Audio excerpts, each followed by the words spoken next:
Hello বন্ধুরা, welcome to my new blog. তোমরা মোবাইলের স্ক্রিনে একটি ফটো দেখতে পাচ্ছ। এই ফটোটি বর্তমান পৃথিবী এবং ভবিষ্যৎ পৃথিবীর যে নিকৃষ্ট মেলবন্ধন রয়েছে তা এই ফটোর মাধ্যমে তুলে ধরা হয়েছে। তোমরা অনেকেই ভাবছো এই ফটোটির মধ্যে এমন কি রয়েছে যেখানে বর্তমান পৃথিবী এবং ভবিষ্যৎ পৃথিবীর নিকৃষ্ট মেলবন্ধন এই ফটোটির মাধ্যমে রয়েছে। তো চলুন জেনে নেওয়া যাক। এই ফটোটিতে তোমরা দেখতে পাচ্ছ একজন বাইকার, একজন বাইক এবং একটি সাইকেল দুটোর অ্যাক্সিডেন্ট হয়েছে, যেখানে একজন বাইক যে চালিয়েছিল সে মানুষটি হয়তো খোঁড়াচ্ছে, ঠিকমতো উঠে দাঁড়াতে পারছে না, এবং যে সাইকেলে ছিল দুজন মহিলা, একজন মা এবং তার মেয়ে।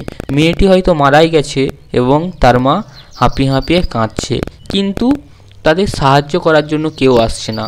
কেউ বা হাঁ করে দেখছে, ফটো তুলছে, ব্লগ বানাচ্ছে নিজে ভাইরাল হওয়ার জন্য, এবং স্কুলের মেয়েগুলো তারা সেলফি তুলছে। কেউ এগিয়ে আসছে না তাদের সাহায্য করার জন্য। এটাই হয়তো বর্তমান পৃথিবী, এটাই হয়তো অত্যাধুনিক পৃথিবী, এটাই হয়তো ডিজিটাল ইন্ডিয়া। তাই আমরা যতই অত্যাধুনিক হই না কেন, আমরা কিন্তু দিন দিন মানুষকে সাহায্য করতে ভুলে যাচ্ছি। মানুষ যে মানুষের পাশে রয়েছে তা আমরা বোঝাতে ব্যর্থ হচ্ছি। আমাদের উচিত মানুষের পাশে দাঁড়ানো এবং মানুষের সাহায্য করা, কিন্তু আমরা দিন দিন নিজেকে ভাইরাল করার লোভে আমরা নিজে কিন্তু ভুলে যাচ্ছি।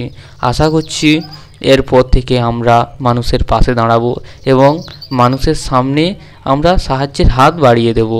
ধন্যবাদ।